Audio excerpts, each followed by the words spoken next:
Jangan salah, ketika kita lagi ngeruqyah juga kadang ada kita nemu jin yang di dalam tubuhnya itu dia bisa ikutin bacaan kita. Ajib gak? Kita baca Allahu la ilaha illa huwal hayyul qayyum, dia nerusin. Nggak ada ceritanya kita ini sebagai muslim atau mukmin itu negosiasi sama jin, nggak boleh. Jadi udah harus keluar. Kan ada suka ya syaratnya harus begini, jangan ikutin.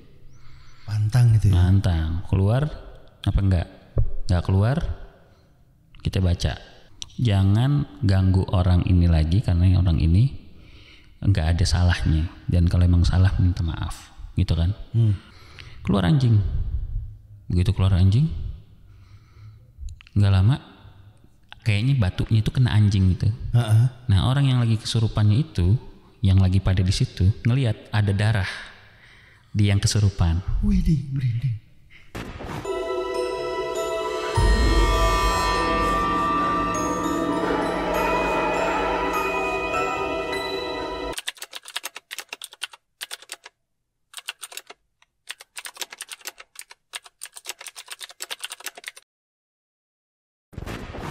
Assalamualaikum warahmatullahi wabarakatuh. Wih. Waalaikumsalam. Ini agak-agak sahdu nih, Om Bre Mas Bre. Sahdunya kenapa?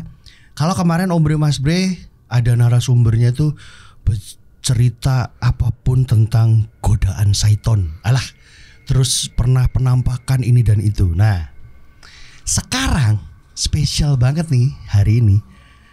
Om Fuad kedatangan seorang tamu yang akan menjelaskan sudut pandang agama gitu ya, dari sudut pandang agama tentang dunia supernatural. Kenalkan Ustadz Muhammad. Assalamualaikum Ustadz. Waalaikumsalam. Masya Allah. Sehat-sehat, insya Allah sehat. Ini tuh gini loh Pak Ustadz. Siap. Sebenarnya penonton kita biasa manggilnya Om Bre Mas Bre gitu ya. Om Bre Mas Bre. Om Bre Mas Bre, Tante Bre gitu ya. Mereka ini seneng banget tuh kelihat bintang tamu kerasukan. Digodain kayak gitu-gitu ya. Kelihatan penampakan gitu. Makin seru gitu. Mereka itu ada sih beberapa tuh yang nanya gitu ya. Cuman kita tuh nggak mau sotoy. Iya, ya.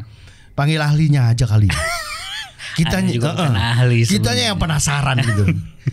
Yang ditanyakan itu gini. Iya. Pak Ustadz, apa bedanya jin, setan sama iblis? Oke. Karena katanya jin jelas karena Allah pernah menciptakan itu semua gitu ya. Jin, malaikat dan manusia. Iblis itu jin yang dikutuk. Malik undang. Ibaratnya. Terus, ya. Setan itu sifat. Aneh jawab nih. Boleh. Gas. Om Bre, Mas Bre, Tante Bre, Asik. Kakak Bre. Siap. Jadi bedanya jin, iblis sama setan itu jadi gini. Yang pertama jin. Jin itu Allah ciptain dari cahaya. Dari api. Kalau malaikat itu dari cahaya. Kita sebagai manusia dari tanah. Okay. Gitu ya. Itu sepakat ya? Sepakat. Iblis itu aslinya adalah jin. Iblis ini aslinya jin. Iblis juga diciptakan dari api. Jadi iblis ini sebenarnya jin. Sebelum Nabi Adam diciptain, nah, iblis ini dia punya gelar namanya Azazil. Azazil itu gelar. Jin Azazil disebutnya. Iblis ini dulu jin Azazil. Karena pangkatnya dia dibanding malaikat lebih tinggi daripada malaikat. Dulu ya si iblis ini. Begitu Nabi Adam diciptain sama Allah, lalu Allah memerintahkan ya, di dalam Al-Qur'an dikatakan Allah memerintahkan para malaikat dan semuanya untuk bersujud kepada Nabi Adam kecuali iblis, illa iblis. Kecuali si iblis. Nah, dari yang tadinya gelarnya Azazil, dia berubah menjadi iblis. Karena dia membangkang apa yang diperintahin oleh Allah, kayak gitu. Berontak lah ya. Dia berontak. Nah, induknya jin, setan ini iblis. Oh. Oke, gitu ya. Sepakat. Nah, si setan ini siapa? Makhluk bukan. Setan ini bukan makhluk. Setan ini digambarkan di dalam beberapa kitab bahwasanya setan ini adalah sifat, karakter. Makanya setan itu bukan bentuk makhluk dari jin aja, tapi juga setan itu bisa dari manusia juga. Makanya disebutnya, sering kita dengar, minal jinnati wan nas. Dan dia dari jin dan dari golongan jin dan manusia. Jadi setan itu dia bisa berbentuk manusia dan juga bisa berbentuk dengan jin. Yang memiliki sifat yang buruk. Jadi sesuatu yang mengajak pada keburukan itu disebutnya setan. Makanya manusia ada yang kesetanan. Manusia kesurupan. Kok kesurupan? Oke. Kalau kesetanan berarti sifatnya setan. Makanya kan sering kita dengarnya, dasar lo anak setan. Iya. Kalau anak Badung pasti kita dibilangin gitu kan. Iya. Dasar lo anak setan. Padahal bukan anaknya setan, tapi anak setan. Setan ini adalah sifatnya kurang bagus, buruk. Oke. Gitu, Om Bre, Kak Bre. Oh gitu. Nah, kalau gitu berarti ada hierarkinya dong. Ada. Siapa yang paling atas? Rajanya itu siapa? Iblis. Tapi jin ini dibagi menjadi 3. Mati lu, ada 3 jin. Jin ada 3. 1. Yang pertama ada jin mukmin, muslim. Oh, jin muslim, oke. Oke. Yang kedua jin fasik. Fasik dia tuh apa namanya? Dia yang selalu melawan perintah Allah. Oke. Fasik lah gitu. Kita juga sebagai manusia juga ada yang fasik ya. Sifatnya kalau fasik, ya. Kalau kita ngaku Islam tapi begitu kita nggak sholat, kita nggak ngapa-ngapain, nggak ngikutin apa yang diperintahkan Allah, kan itu disebutnya fasik juga. Ada yang ketiga jin kafir. Jadi jin itu sebenarnya sama kayak manusia. Oke. Ya, jadi kita di sini ada bikin majelis taklim, jin juga bikin majelis taklim. Oh gitu. Iya, dia punya kehidupan sama seperti kehidupan manusia. Iya, jadi nggak ada bedanya jin itu sebenarnya. Tapi yang menguasai iblis. Jadi iblis ini kepalanya, karena emang induknya dari para setan itu iblis. Dajjal lain lagi. Oh, itu lain lagi. Makhluk lain. Oh, itu makhluk. Makhluk lain lagi. Dajjal itu nanti Allah keluarkan saat mau kiamat tiba. Itu Dajjal. Itu makhluk yang akan menaklukkan semua orang-orang yang beriman itu supaya percaya dengan Dajjal. Makanya dibilang nanti Dajjal itu akan bakal membuat goyah iman seseorang. Ini Dajjal, lain kalau Dajjal. Tidak termasuk golongan iblis, jin? Bukan. Oh, berarti urutannya seperti itu. Iblis itu induknya. Induknya. Terus baru ada jin. Nah, di jin itu tadi dibagi 3 gitu ya. Terus habis itu manusia. Oke. Nah, terus gini. Ada tuh beberapa cerita itu ya. Katanya bisa ngebunuh setan itu. Melukai manusia kayak gitu-gitu tuh. Ada tuh cerita juga tuh. Jadi sebenarnya gini, kalau jin itu dia punya alam sendiri. Manusia punya alam sendiri. Betul. Jadi kalau untuk melukai kayaknya nggak mungkin. Kenapa bisa ada cerita orang itu bisa kayaknya dibunuh sama setan? Sebenarnya bukan setan yang ngebunuh, bukan jin yang ngebunuh, bukan. Jin itu dia hanya mungkin menampakkan diri. Oke. Ya, kalau jin itu bisa menyerupai, menjelma sesuatu bisa. Tapi nggak mungkin dia menunjukkan wajah aslinya.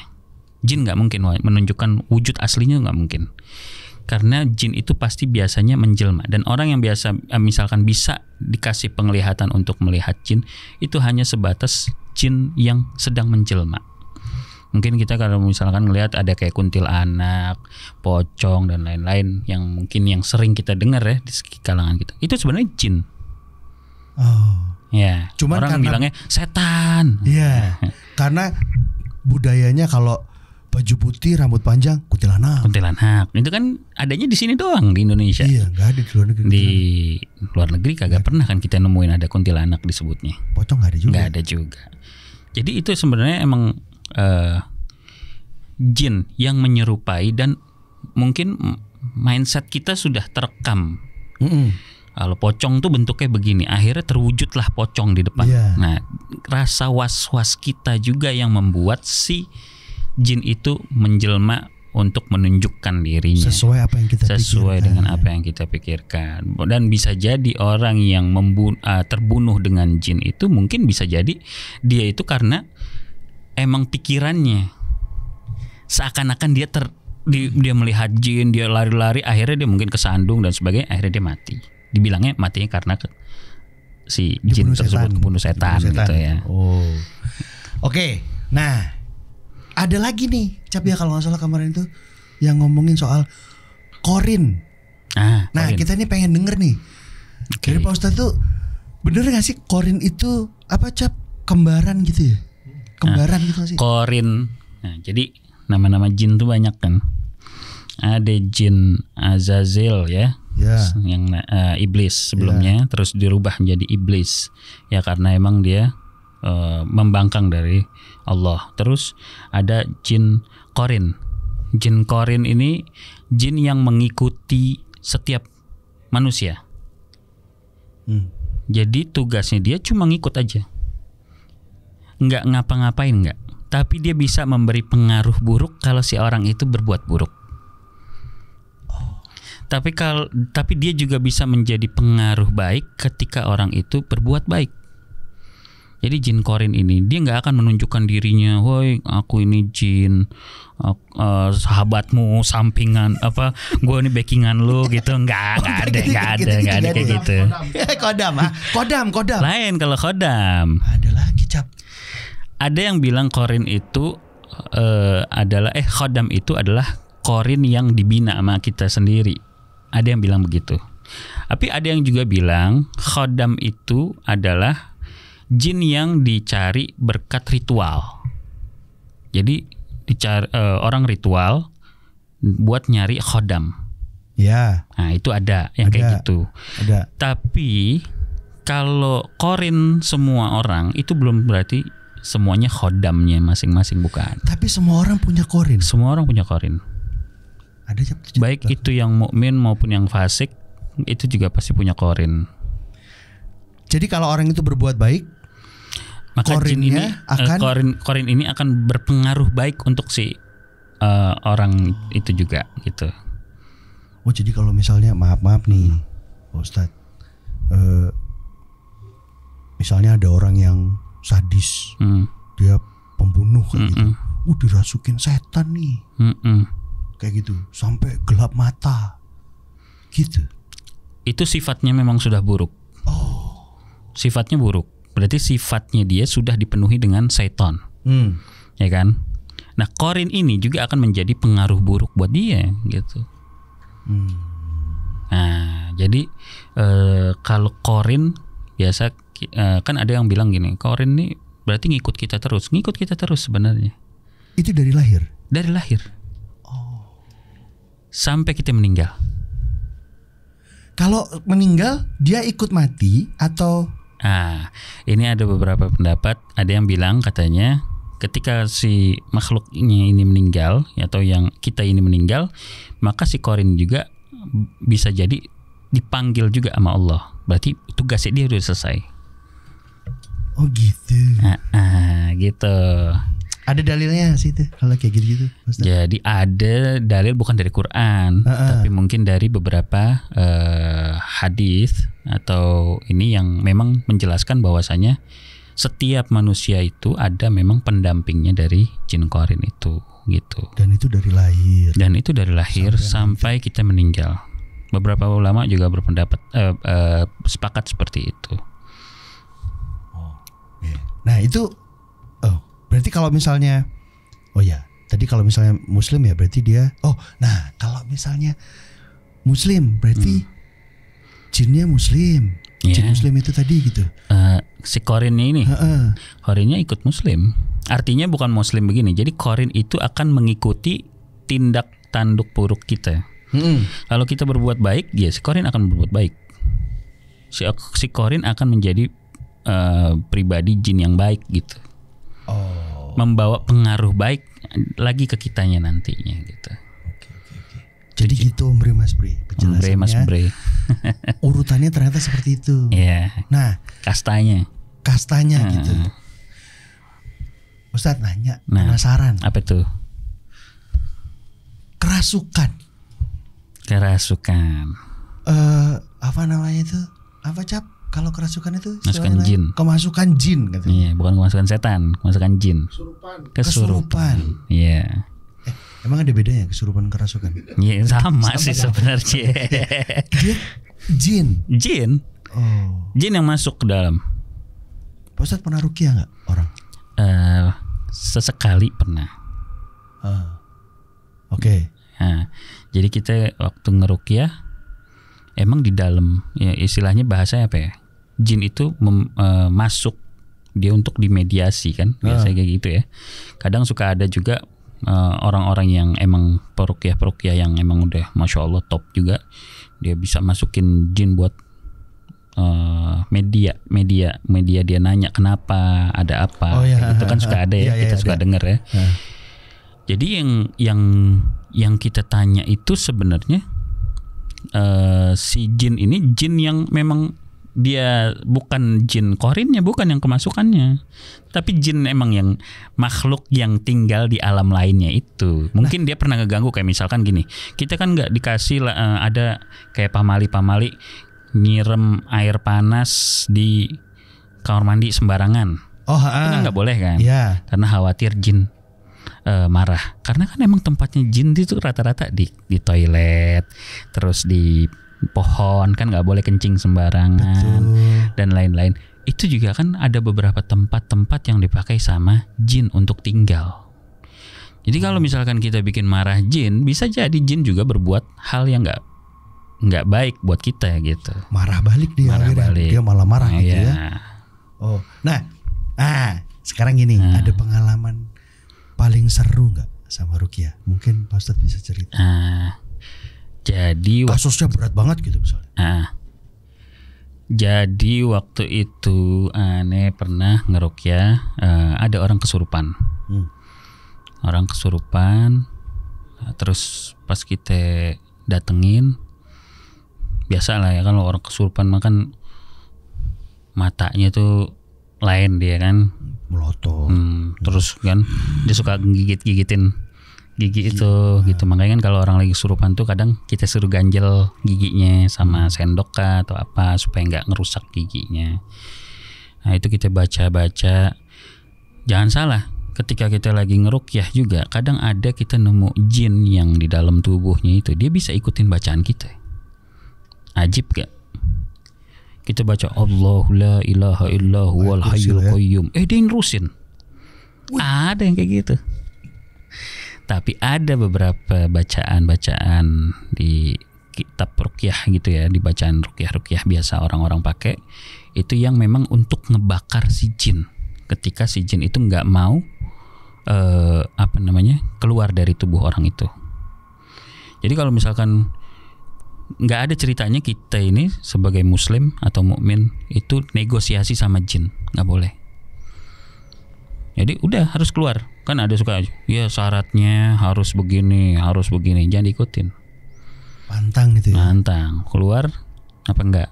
Enggak keluar, kita bacain ayat-ayat yang buat ngebakar dirinya tuh. Begitu ntar dia pasti biasanya tapi jangan begini. Ada aja tuh kayak gitu. Biasanya kadang Ana pernah waktu itu orang kesurupan, kita tanya, kita biasa kan kalau dulu waktu di pesantren ya, di daerah Pandeglang, bahasa Sunda. Gimana nih? Ngomongnya pakai bahasa Sunda. Kita tanyain, dia jawabnya pakai bahasa Sunda. Sampai akhirnya, ini kenapa nih kayaknya nih? Oh, kesurupan yang di orang belakang nih. Kita datengin ke bagian belakang. Jadi sebelumnya si orang ini kayaknya nebas pohon atau apa dari belakang sembarangan. Tahu-tahu maghrib kesurupan. Maghrib kesurupan itu udah dipegangin sama orang banyak, tetap nggak kuat deh orang-orang. Abis gitu Ana lari ke belakang karena Ana dengar cerita-cerita.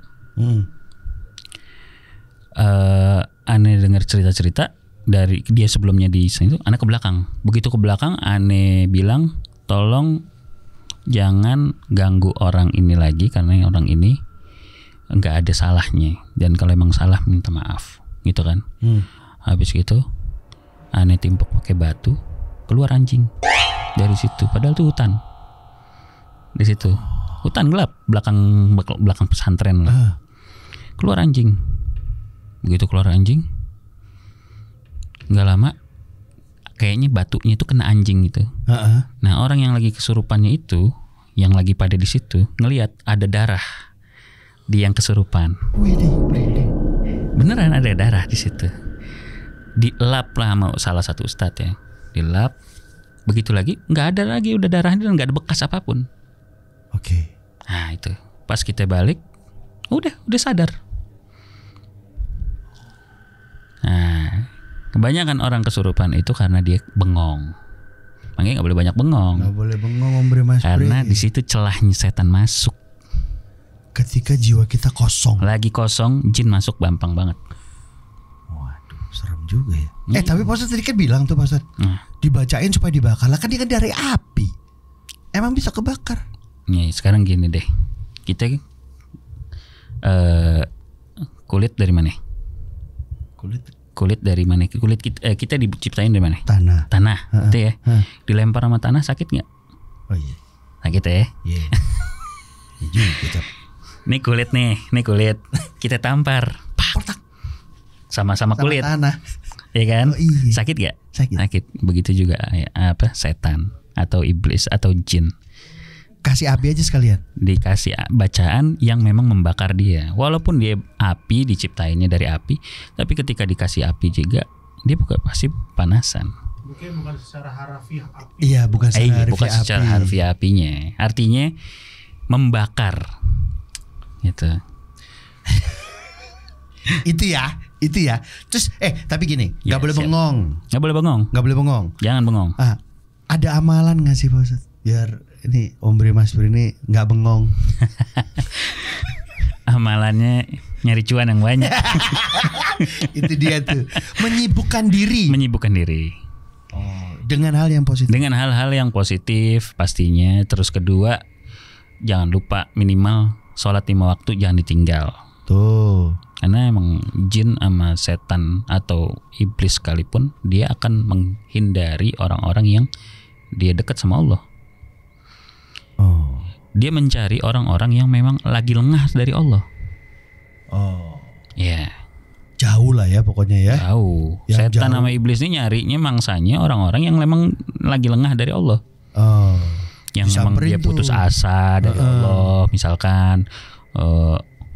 Misalkan pinjol belum lunas gitu kan, bengong. Ya Allah, dari mana lagi nih ngutang nih gitu kan. Habis gitu, nah jin masuk deh tuh situ tuh. Nah ini nih bisa nih. Oh udah kamu nyolong aja. Nah itu kan juga pengaruh setan. Benar juga. Iya, orang berbuat buruk itu pengaruhnya dari mana? Setan.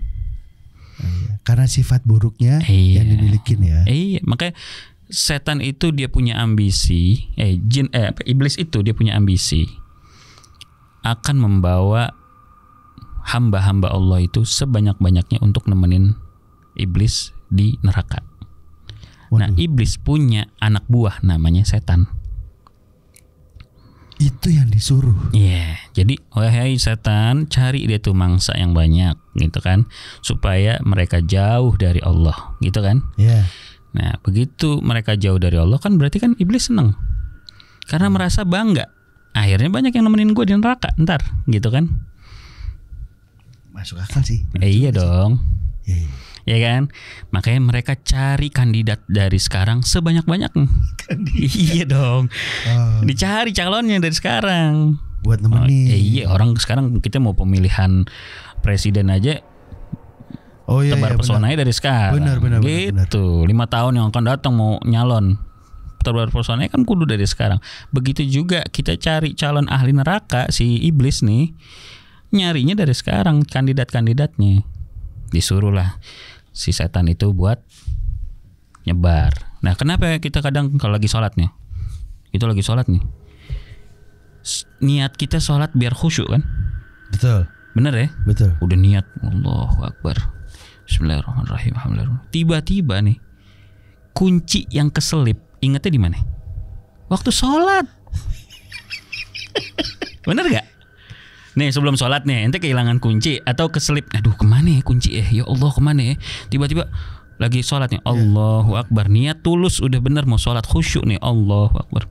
Bismillahirrahmanirrahim. Alhamdulillah. Kayaknya di bawah bantal. Nah itu supaya kita jadi nggak khusyuk sholat kita, setan masuk. Nih kunci lu di bawah bantal gitu. Om Bre masuk. Om Bre Mas Bre jadi sekarang udah tahu ya gitu ya. Sekarang udah tahu ya. Jadi jangan tanya-tanya lagi ke kita gitu bedanya apa. Ustadznya udah jelasin. Terus nah ini nih. Ada nggak sih bacaan khusus? Bacaan khusus supaya nggak diganggu, supaya nggak dibisikin, supaya nggak melakukan hal yang buruk gitu. Ada nggak sih Pak Ustadz bacaan khusus? Jadi kalau bacaan khusus itu sebenarnya nggak ada yang dikhususkan banget tuh nggak ada ya. Jadi semuanya rata-rata global. Ya kayak semacam kita sering dengar bacaannya mungkin Al-Ikhlas apa namanya ayat kursi. Ya. Terus Al-Ikhlas, An-Nas, Al-Falaq gitu ya. Itu 3 kul lah ya kita bilangnya. 3 kul ya. Qul huwallah, Qul a'udzu birabbil falaq sama Qul a'udzu birabbin nas. Itu juga bacaan yang memang buat dipakai buat orang-orang kayak buat ngeruqyah pun juga dibaca itu. Nah, terus ayat kursi biasanya, selebihnya sama mungkin kita dipakai dengan zikir aja gitu. Zikir itu buat ngisi kekosongan supaya kita misalkan nggak hati kita nggak kosong tuh diisi dengan zikir kan gitu ya. Makanya kita kalau lagi bawa motor misalkan lagi bawa mobil itu lebih bagus lagi kalau kita sambil subhanallah, benar, astagfirullah gitu kan. Atau yang kalau mau denger lagu-lagu juga nggak apa-apa sih sebenarnya gitu ya. Tapi daripada hening, bengong, mikirin kerjaan, mikirin pinjol, mikirin SPP anak belum bayar, akhirnya nyampe rumah kagak kerasukan gara-gara kita kebanyakan bengong. Berdoa perlu harus malah gitu ya. Ikhtiar perlu cari gitu. Kesibukan supaya enggak kosong hati. Biar enggak kosong. Enggak kosong supaya enggak ada celah setan atau jin itu masuk ke kita. Rentan sekali ya manusia ini ya. Sangat, karena manusia ini kan makhluk yang paling lemah. Sebenarnya kita tuh yang paling lemah. Cuman kita yang paling mulia di antara mereka. Paling mulia di antara mereka. Karena apa? Karena kita kenapa kita bisa dibilang paling mulia? Karena kita bisa mengendalikan hawa dan nafsu. Kita, sedangkan malaikat mereka itu adalah makhluk yang mulia juga kan ya. Malaikat itu. Tapi mereka itu enggak diciptakan pakai nafsu kan? Iya. Jadi mereka ya cuma tugas saja. Iya. Hanya perintah aja.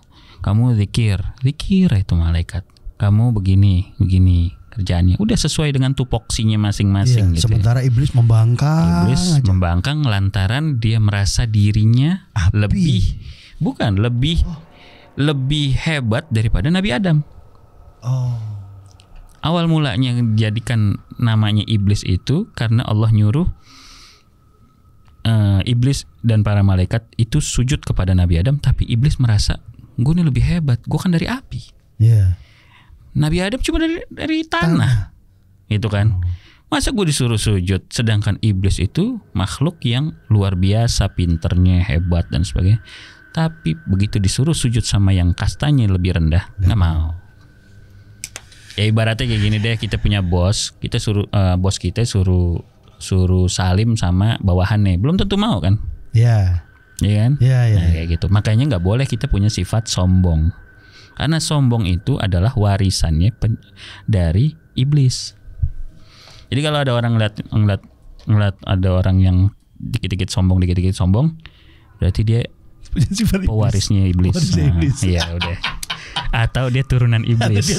Iya udah. Pokoknya gitu. Siap. Oke, Pak Ustadz terima kasih. Oke. Masya Allah. Sama-sama. Luar biasa sekali Allah, ini. Alhamdulillah. Om Bre Mas Bre, seperti itu ya kastanya urutannya kayak begitu tuh. Cuman dari obrolan ini intinya cuma satu, selalu mengingat Tuhan. Jangan pernah kosong. Karena disitulah setan, iblis atau apapun namanya akan masuk dan mempengaruhi kita. Mempengaruhi buat buruk diri kita sendiri. Betul. Insyaallah. Ustaz, terima kasih. Sama-sama. Sehat-sehat terus. Amin. Ya. Semoga lancar semuanya. Amin. Om Bre Mas Bre, jangan lupa di like, di subscribe ya. Terus Pak Ustadz katanya ada IG, nanti boleh disebutin ya? Boleh. Jangan lupa di follow Pak Ustadz. Kalau perlu tanya-tanya tentang hal-hal spiritual gitu ya, ya, yang butuh bimbingan, DM aja, DM boleh ya, DM boleh. DM ya, jangan lupa ya. Terus nih pencet tombol-tombol ini supaya dapat notifikasi kalau jangan lupa share juga. Tuh. Biar jadi dakwah. Nah, syiar Kimata bisa bikin konten yang juga isinya dakwah juga. Mantap. Kena kan lo semua. Terima kasih Mas Dad. Sampai ketemu lagi Om Bre Mas Bre. Assalamualaikum warahmatullahi wabarakatuh. Waalaikumsalam warahmatullahi wabarakatuh. Ayo, kita kemana?